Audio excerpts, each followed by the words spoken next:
So hey, how y'all doing? I'm Sharonda and welcome to Beyonce Side of the Internet. And during this video, I'll be what? Talking about a book.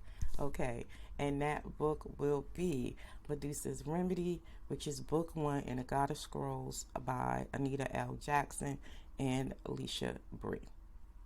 So let's get into this thing, shall we?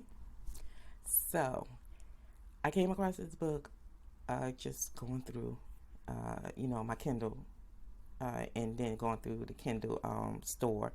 And most of the times when you're on Kindle as a reader, once you excuse me, once you start reading certain books and stuff, once you go into back inside Kindle, your library and stuff like that, Amazon starts recommending you all these books. So I saw this book and I was like, oh, okay, interesting, because the story is built around Medusa, which you really rarely see in kind of like, paranormal, kind of like Greek mythology romances.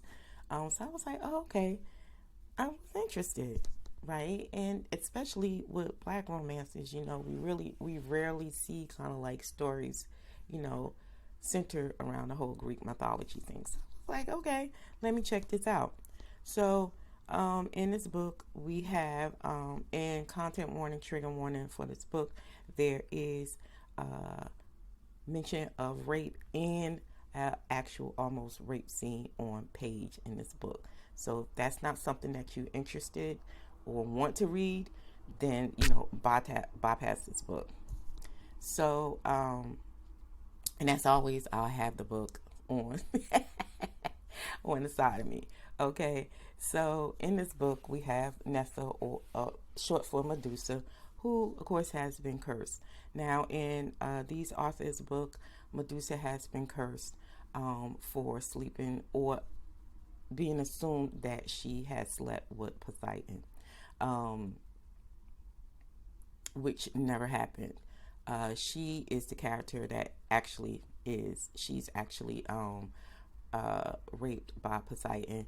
And when Athena, who is another one of Poseidon's, actually who is Poseidon's side chick inside of this book, walks in on him, she just assumes that Medusa was sleeping with Poseidon and curses her to actually become the monster that she is known to everybody today. All right. So, and then she's cursed to be down in hell for the rest of her life and stuff like that. All of this is done by Athena, who I really did not like in this book. And that sorry ass apology at the end of the book was just like, girl, you cursed this lady because you thought she was sleeping with who you talking about is your man, who ain't your man, but you the side chick.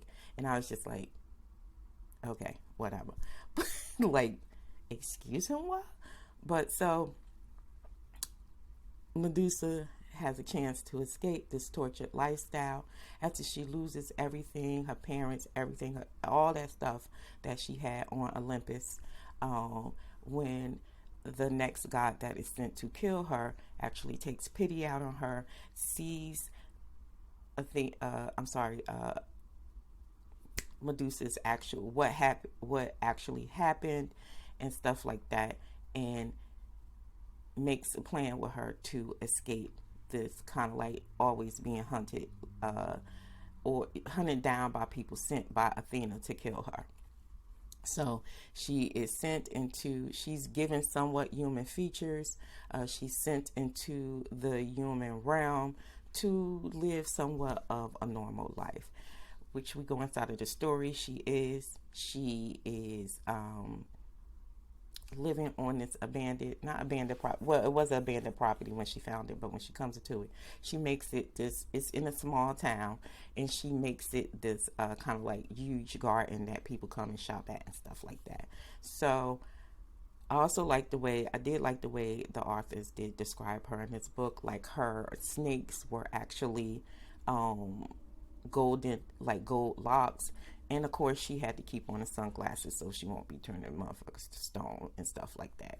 So when we go, for most of the story, we have Medusa, who is pretty much just hiding out from Athena and Poseidon and just trying to live something of a normal life. So then we come in with Triton, whose name in this book is Remedy, who is Poseidon's son, who does not like his father because his father is a lying, cheating, stealing, dirty, conniving rapist. Okay, and he doesn't like the way he treats his mother, which who is another goddess, but decides to stay with Poseidon for whatever goddamn reason. But okay. But we all, what most Greek mythology stories, we already know that these gods and goddesses pretty much were sleeping around with each other, and pretty much most of them want shit anyway. So anyway, so Poseidon, not Poseidon, but Triton decides to leave Olympus, going to the Earth realm to kind of like make his own way. Also, he didn't want to do. He didn't. Also, not because he did not just not because he did not like his father, but also Poseidon was becoming jealous of Triton because Triton was starting to come inside his own, starting to look good, smell good, stuff like that. And Poseidon, old trifling ass, was getting jealous. So for this story, we are supposed to have a romance between Medusa and Triton. Okay, so when Triton goes into the small town that Medusa is pretty much hiding out in, he decides he wants to buy, he's like this rich billionaire, whatever. He decides he wants to buy the property next to Medusa's to build this resort. But he wants use of the lake, and the lake is on Medusa's property. Now, Medusa it's not that she likes people, but to keep people away from her and finding out about who she is and stuff like that, and to keep these motherfuckers from turning into stone, she's a very private person. You come get your plants, your flowers and shit, but leave. Saying, I ain't talk to you, blah, blah, blah. It's a business, that's it. You know what I mean? But we have Triton, who feels like, because he's a good looking demigod or whatever, he's going to try to charm the panties off this lady. And Medusa was like, hold up. I come from that world. I know you're a little bit different or whatever. You're not, if you are human, you're not fully human. So I ain't fucking around with you. And y'all still ain't getting on my damn property or whatever. So we kind of have like this, what is supposed to be like a building of a relationship between Medusa and Triton. As he tries to get her, convince her to let him have use of the lake on her property for his resort and stuff. So, for the most part, I like the book, okay? But here's my issue with the book. For this to be a romance, that was supposed to be a romance between Medusa and Triton, we really did not get enough of that on page, in my opinion, because we had all these additional side stories and side plots going on, because we have Poseidon, who is plotting to take over Olympus and throwing everybody up under the goddamn bus, you know what I mean? Lying and cheating and just doing all sorts of scandalous stuff inside of the book. So we had that side plot going on. And then also the plot of them finding out Medusa was not killed and she was actually still alive, and Athena finding out and wanting to get back at Medusa for her perceived slight. That made sense for part of the story given what we were told in the beginning, but again, that kind of like overshadowed what was supposed to be a building of this romance between Triton and Medusa. Okay, so by the time we got to the end of this book, it was hard for me to believe as a reader that they were this kind of like fated couple that was meant to, or mated couple that were supposed to be together. Like, these two people had one sex scene and they made it, and I was just like, huh? You know what I mean? Like, there was a meeting of them, a button heads of them, of him trying to get access to her property for this, for this resort he's trying to build. And then we have this kind of like clump of other stuff that comes inside Poseidon's plot. Poseidon trying to get back to Medusa, because inside this book, Poseidon was just fucking crazy, because he was just in his head like Medusa was supposed to be his or whatever, which we already know. Again, reading most of these mythology stories, these gods and goddesses do kind of like become obsessed with each other or humans and stuff, and just do terrible things, which was what Poseidon was doing inside of this book.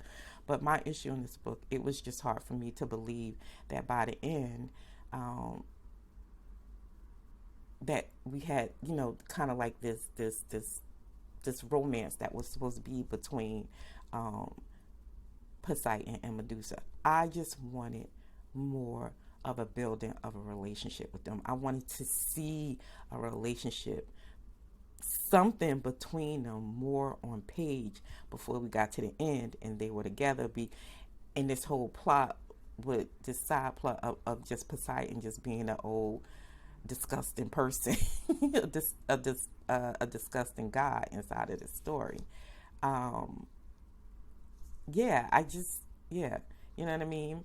Um, it kind of felt like there were just like, just too many side stories going on, too much overload from other characters. We really didn't get enough of Remedy or Medusa on page, you know what I mean? And I don't like that, you know what I mean? And it's just like, and then we had like, I like the idea that these ladies are going with the story, kind of like getting these, these goddess stories where we're getting like the stories of the goddesses that were kind of like written to be like the bad goddesses, the goddesses that was always, in trouble and stuff like that. So I like the concept, and I think this will be a great series by this author if we can just get more cohesive stories about about the characters who these stories are supposed to be about when we're getting their books.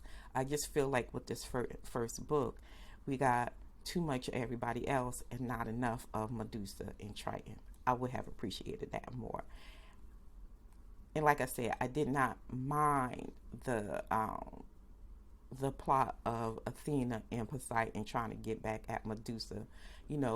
Poseidon's kind of like crazy obsession with Medusa, and Athena thinking that she was slighted by Medusa. I didn't mind that. All of that just overshadowed the story, and I just wanted a little bit more.